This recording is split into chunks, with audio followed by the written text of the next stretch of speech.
Año 41 después de Cristo. El Monte Palatino. Noche. Las lámparas de aceite derraman un amarillo opaco sobre el mármol pulido mientras una joven emperatriz avanza descalza por los sombríos pasillos del Palacio Imperial. Con el dobladillo de seda susurrando sobre suelos resbaladizos por el exceso de vino derramado. Detrás de una puerta cerrada, la esposa de un senador solloza en silencio. Detrás de otra, un esclavo reza para que su ama no pronuncie su nombre. Roma cree saber lo que ocurre en estas habitaciones. Roma se equivoca. Los susurros sobre Valeria Mesalina, esposa del emperador Claudio, son más que cuentos de placer prohibido. Son rumores de una mujer cuya sed de poder solo es igualada por su sed de escándalo, y cuyo lecho puede ser el arma política más letal del imperio. Nació alrededor del año 20 o 23 después de Cristo, no en un burdel ni en una taberna, sino en una de las familias más antiguas y prestigiosas de Roma, los Valerii. La niña que más tarde sería marcada como la puta imperial era hija de Marcus Valerius Mesalla Barbatus y Domitia Lépida, ambos unidos por sangre a las enredadas y venenosas raíces de la dinastía Julio-Claudia. Desde su infancia, el mundo de Mesalina no fue la inmundicia, sino el frío pulido de las villas patricias, fríos suelos de mosaico bajo pequeños pies con sandalias. Dioses domésticos de bronce observando desde rincones oscuros y tutores murmurando filosofía griega sobre el rasguido de las tablillas de cera. En ese mundo, el afecto era secundario a la ambición. Los niños eran piezas de ajedrez en un juego interminable jugado por mentes mayores y más agudas. Y en algún lugar, entre el olor a incienso y el crujido de las togas senatoriales, Mesalina absorbió una verdad brutal: en Roma, sobrevivir significaba poder, y el poder rara vez llegaba sin sangre o libertinaje. El cuerpo de una hija, especialmente en una casa noble, no era enteramente suyo. Era una promesa, un futuro matrimonio, una alianza, un arma para ser desenvainada cuando el momento fuera el adecuado. Hacia el año 38 o 39 después de Cristo, esa arma apuntó a un hombre, Tiberio Claudio. Claudio, tío del volátil emperador Calígula, no era un general conquistador ni un semidios de cabellos dorados sacado de las viejas leyendas republicanas. Era el erudito torpe y tartamudo a quien la familia imperial prefería mantener medio oculto, burlándose de su cojera y su risa nerviosa. Cuando Mesalina se casó con él, probablemente aún en su adolescencia, la unión no parecía el comienzo de una leyenda de lujuria. Parecía un acuerdo calculado, una joven bien nacida atada a un hombre que, en ese momento, parecía improbable que gobernara Roma. Sin embargo, el matrimonio pronto produjo algo que Roma valoraba por encima de los chismes: herederos. Mesalina dio a luz a una hija, Claudia Octavia, seguida de un hijo, británico, cuyo nacimiento en el año 41 después de Cristo la convirtió de consorte noble en madre de un potencial emperador. La habitación donde dormía Británico habría olido a leche tibia y aceite de oliva, pero más allá de su umbral, el imperio temblaba. En enero de ese mismo año, los guardias derribaron a Calígula en una ráfaga de espadas, y el asustado y estudioso Claudio fue descubierto escondido detrás de una cortina, arrastrado desde las sombras y proclamado emperador. De la noche a la mañana, la joven esposa a su lado se convirtió en emperatriz. Desde ese momento, cada respiración de Mesalina fue política. Sus joyas no eran meramente decoración, eran un recordatorio visible de alianzas. Sus sonrisas en los banquetes se leían como decretos. Un gesto, una mirada, un susurro, cualquiera de ellos podía decidir el destino de un senador.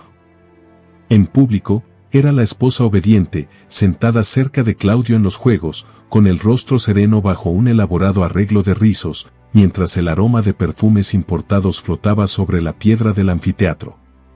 Pero detrás de la fachada, las fuentes describen a una mujer que aprendió a convertir la confianza del emperador en su propio instrumento privado de control. Los relatos sobrevivientes, escritos en su mayoría por senadores varones e historiadores moralistas, acusan a Mesalina de 3 crímenes entrelazados: intriga política despiadada, crueldad hacia sus rivales y un apetito sexual insaciable que desafiaba tanto la ley como la costumbre. Cada una de estas acusaciones puede estar teñida de odio, pero es dentro de estas sombras donde su leyenda tomó forma. En el Senado, los nombres podían borrarse con tinta. En el mundo de Mesalina, podían borrarse con un asentimiento de cabeza. Una de las primeras víctimas fue una joven que ya había probado el exilio, Julia Livilla, la propia sobrina de Claudio y hermana del emperador asesinado, Calígula. Según fuentes antiguas, Mesalina acusó a Julia Livilla de adulterio con el filósofo Séneca el Joven, una acusación que condujo al renovado destierro de la sobrina y posiblemente a su muerte. La habitación donde Julia Livilla escuchó su sentencia se habría sentido repentinamente más pequeña, las paredes de piedra cerrándose hacia adentro mientras el aire se espesaba con el olor a sudor y miedo. En algún lugar, la tinta se secaba en un decreto y otro miembro de la familia desaparecía del tablero. Su alcance no se detuvo con los parientes imperiales. Los ojos de Mesalina también se volvieron hacia la élite adinerada del Senado. En la fresca sombra de sus jardines, los hombres patricios alguna vez se creyeron intocables, seguros detrás de muros velados con hiedra trepadora y rosas. Pero esos mismos jardines podían ser tomados, junto con sus vidas, si la emperatriz los deseaba. El caso de Decimus Valerius Asiaticus, un rico e influyente senador de la Galia, se convirtió en el ejemplo perfecto.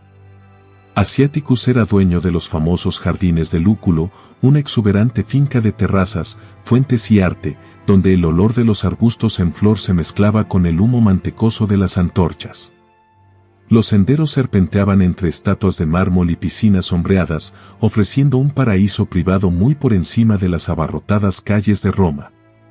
Los rumores dicen que Mesalina codiciaba este lugar, su césped suave y el murmullo del agua, tanto como cualquier joya que llevara puesta. Según relatos antiguos, conspiró para derribar a Asiaticus vinculándolo a un supuesto complot y pintándolo como una amenaza para Claudio. Cuando Asiaticus se presentó ante sus acusadores, se dice que se defendió con tranquila dignidad, con la voz firme en una habitación densa de incienso y tensión. Sin embargo, sus palabras, por muy mesuradas que fueran, no podían competir con las lágrimas de la emperatriz. Las fuentes afirman que Mesalina lloró dramáticamente durante el proceso, no por piedad, sino como una actuación cruel que ayudó a asegurar su condena. Después de que se le ordenara morir, Asiaticus se quitó la vida. Mesalina recibió el premio que quería, los jardines, arrebatados a un cadáver, añadidos a su creciente lista de adquisiciones. Otra mujer pronto cayó víctima, Popea Sabina la Mayor, famosa por su belleza mucho antes de que su hija se enredara con Nerón. Mesalina, supuestamente celosa y calculadora, maniobró los eventos de tal manera que Popea fue amenazada con castigos peores que la muerte a menos que se suicidara.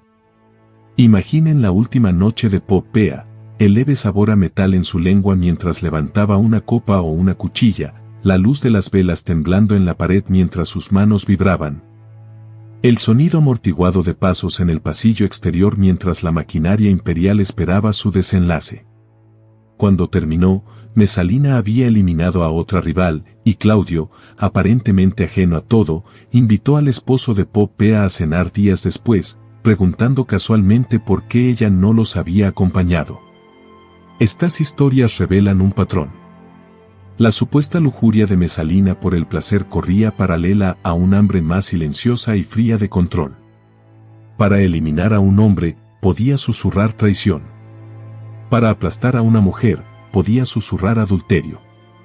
En una cultura obsesionada con la castidad femenina pero plagada de hipocresía masculina, tales acusaciones tenían un peso letal.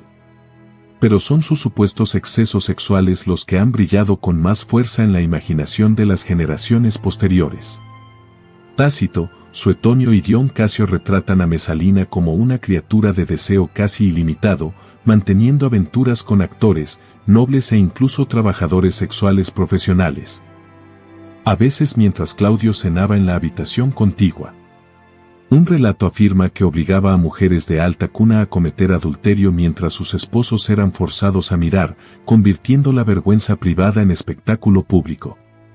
De ser cierto, estas escenas se habrían desarrollado en habitaciones cargadas de perfume y miedo, con cortinas de terciopelo tragándose el sonido mientras los sollozos ahogados se mezclaban con el tintineo de las joyas y el crujido de telas costosas. La leyenda dice que Mesalina fue aún más lejos, convirtiendo partes del palacio imperial en un burdel oculto. En esta versión, los pasillos que solían resonar con los pasos mesurados de sirvientes y funcionarios, ahora vibraban por la noche con pasos furtivos y risas sofocadas.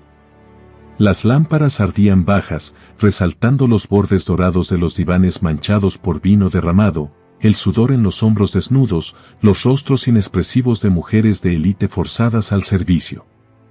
El palacio, supuestamente el corazón de la virtud y la autoridad romanas, se convierte en un teatro de libertinaje, con la emperatriz como directora.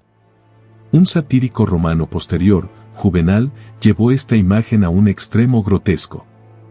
En sus versos mordaces, describe a Mesalina escabulléndose del palacio por la noche con una peluca rubia, disfrazándose de prostituta de baja clase y trabajando bajo un nombre falso en un burdel barato.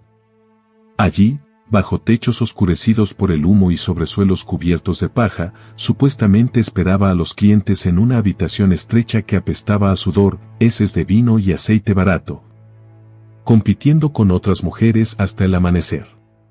En el relato de Juvenal, ella se marchaba solo cuando estaba exhausta pero aún no satisfecha, regresando al Palatino con la primera luz para dormir junto a un Claudio desprevenido.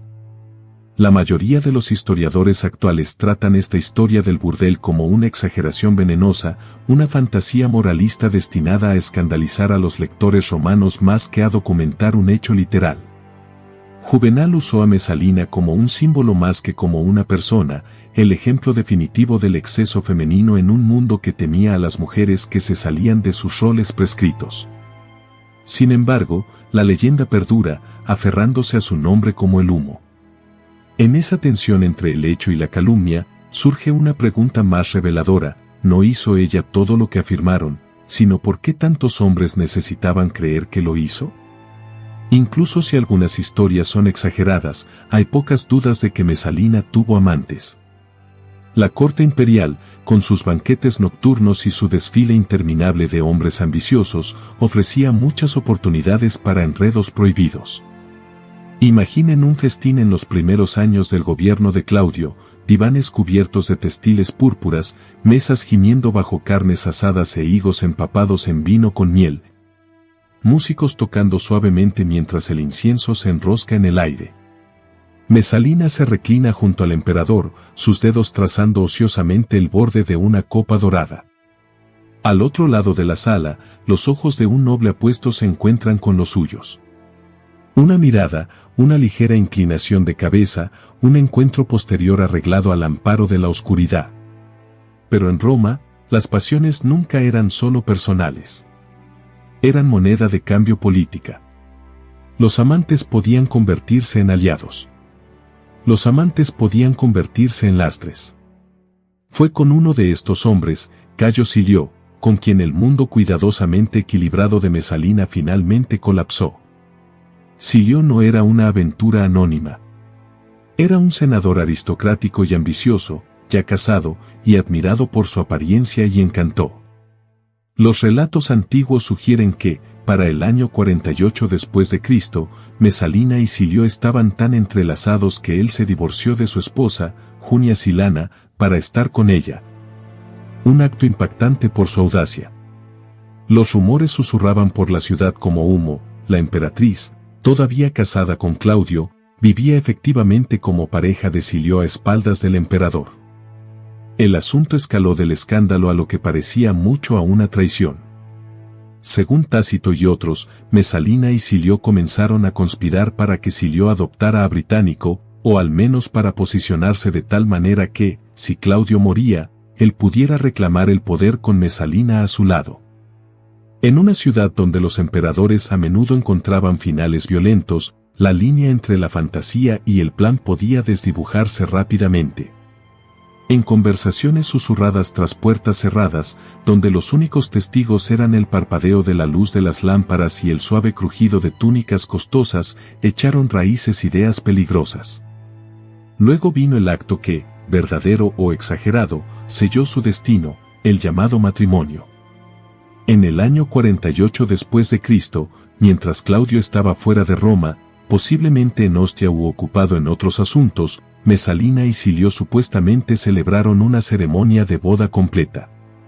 No un enlace privado y oculto, sino un ritual público con invitados, testigos y los elementos tradicionales del matrimonio romano.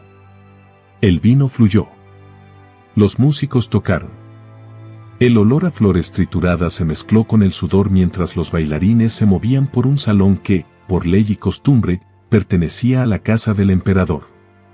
Los invitados, si se puede creer a los relatos, observaron con atónita complicidad. Algunos pueden haber reído nerviosamente, esperando que fuera un juego extraño. Otros probablemente sintieron un pavor reptante, intuyendo que al asistir estaban entrando en la traición. Las copas tintinearon, se murmuraron votos. Mesalina, aún legalmente esposa de Claudio, tomó la mano de Cayo Silio y protagonizó una ceremonia que solo podía leerse, tarde o temprano, como un intento de reemplazar al propio emperador. Cuando la noticia llegó a Claudio, su reacción reveló el terror subyacente del poder romano. Según las fuentes, no corrió a casa lleno solo de celos. Tembló de miedo. Para él, esto no era solo una traición conyugal, era un golpe de estado.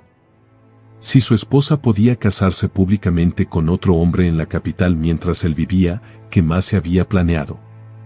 ¿Cambiaría de bando la guardia pretoriana? ¿Respaldaría el Senado a Silio? ¿Sería usado su propio hijo británico en su contra? Lo que estaba en juego no era nada menos que su vida y el futuro de la dinastía. En su pánico, Claudio recurrió a un hombre que había merodeado durante mucho tiempo cerca del centro de los secretos imperiales, su liberto de confianza Tiberio Claudio Narciso. Narciso era un antiguo esclavo elevado a un poder extraordinario, gestionando cartas y decisiones en nombre del emperador. Conocía bien a Mesalina, algunas fuentes implican que alguna vez habían trabajado juntos, y entendía mejor que la mayoría cuán peligrosa podía ser su influencia. Ahora, con el emperador aturdido y vacilante, Narciso aprovechó el momento. Mientras Claudio aún asimilaba la noticia, Narciso reunió a la guardia pretoriana. El estruendo de armaduras y armas resonó por la ciudad mientras los soldados se movían bajo sus órdenes, con los rostros firmes y las sandalias golpeando contra la piedra. En reuniones apresuradas con olor a humo de lámpara y sudor frío, Narciso convenció al emperador de que la velocidad era esencial. Que si se permitía a Mesalina explicarse en persona, ella podría recuperar el control de su mente. Así que él actuó primero, usando el nombre de Claudio como arma. La represión fue rápida y brutal. Silio, reconociendo que no había camino hacia la misericordia, pidió una muerte rápida y fue ejecutado.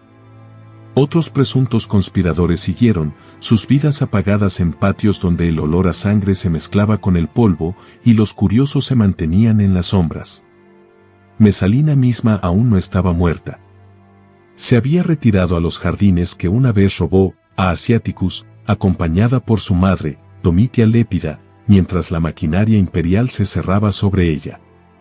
Los relatos describen a Mesalina en esas horas finales como desesperada, enviando mensajes, suplicando una audiencia con Claudio, creyendo que si pudiera verlo, un toque, una actuación llena de lágrimas podría salvarla. Los jardines a su alrededor habrían sido dolorosamente hermosos, césped cuidado, fuentes murmurantes, el tenue aroma de laurel y ciprés transportado en el aire de la tarde. Sin embargo, bajo esa serenidad, el mundo se derrumbaba. Cada grito distante de la ciudad, cada ruido de armadura desde el camino más allá de los muros, podría haber sido el sonido del juicio acercándose. Dentro del palacio imperial, la ira de Claudio comenzó a enfriarse. Quizás resurgieron los recuerdos, la madre de sus hijos, la mujer que había compartido su mesa y su cama. Las fuentes dicen que comenzó a reconsiderar, sugiriendo, según se informa, que a la pobre mujer se le permitiera aparecer al día siguiente y defenderse. El cambio de opinión del emperador era peligroso. Si Mesalina regresaba a su lado, Narciso sabía que ella podría reclamar su antigua influencia y convertir su casi destrucción en una nueva ola de venganza. Así que Narciso tomó una decisión que mancharía permanentemente su nombre a los ojos de los aliados sobrevivientes de Mesalina. Actuando como si aún portara el mando total del emperador, ordenó a la guardia pretoriana ir a los jardines y matar a la emperatriz antes de que Claudio pudiera verla de nuevo.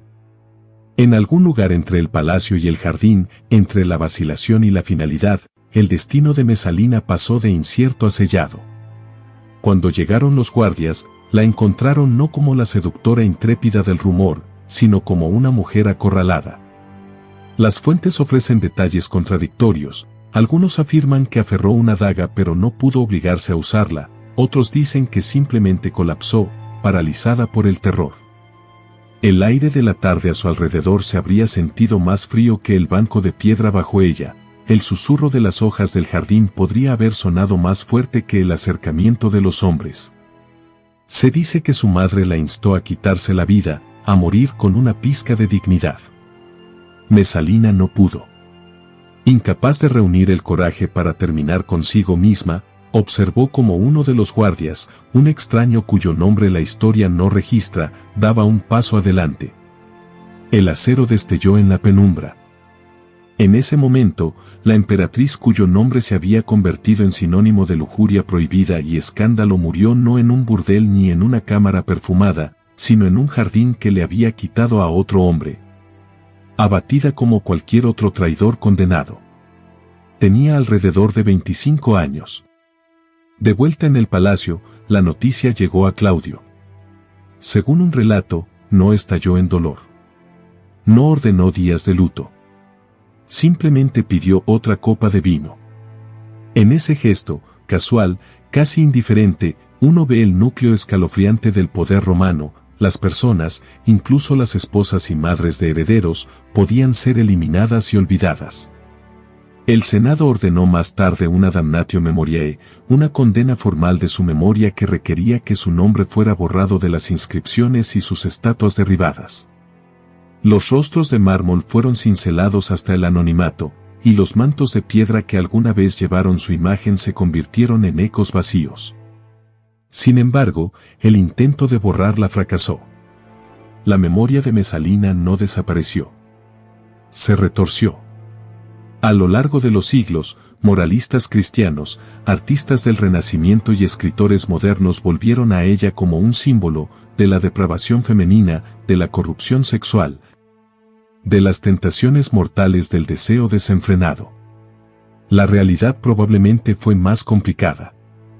Detrás de las historias escabrosas, los historiadores ven ahora a una mujer joven en un mundo vicioso, usando las herramientas que se le permitían, matrimonio, seducción, influencia sobre un emperador maleable. Para asegurar seguridad y poder en un sistema construido para negarle ambos. Los hombres que escribieron sobre Mesalina tenían sus propios motivos. Tácito, Suetonio, Dion Casio y Juvenal no eran observadores neutrales. Desconfiaban de las mujeres imperiales, detestaban a los libertos como Narciso y amaban los cuentos en los que la decadencia moral explicaba el caos político. Al retratar a Mesalina como un monstruo de libertinaje, convirtieron una historia política compleja, una lucha por la influencia bajo Claudio, en una fábula con moraleja sobre la lujuria y la ambición femenina. Al final, la escandalosa vida sexual de la emperatriz Mesalina es parte verdad, parte rumor convertido en arma. Hubo brutalidad real, rivales destruidos, jardines incautados, un esposo manipulado, las leyes de una ciudad doblegadas a la voluntad de una mujer. Hubo intimidad prohibida real, aventuras que cruzaron la delgada línea entre la pasión y la traición. Pero envuelta alrededor de esos hechos hay una capa más oscura, la necesidad de una élite temerosa de explicar el terror de su propio sistema atribuyendo su corrupción al cuerpo de una sola mujer. Caminen de nuevo, en su mente, por esos pasillos imperiales. La piedra sigue fría, las antorchas aún parpadean, el olor a incienso todavía se aferra al aire. En algún lugar, detrás de una puerta ahora sellada para siempre, Mesalina ríe, susurra o llora. En otra habitación, Narciso se inclina sobre una tablilla de cera, rasguñando una orden que acabará con su vida. En el Monte Palatino, el amor, la traición y la ambición son indistinguibles unos de otros. Roma la recuerda como su emperatriz del escándalo más infame, pero bajo las capas de acusaciones, la verdadera Mesalina permanece medio oculta, como una figura detrás de una cortina, su silueta clara, su rostro oscurecido para siempre. El imperio siguió adelante. Claudio se volvió a casar. Británico sería más tarde eclipsado por otro niño, Nerón, cuyo reinado trajo su propio catálogo de espectáculo y horror.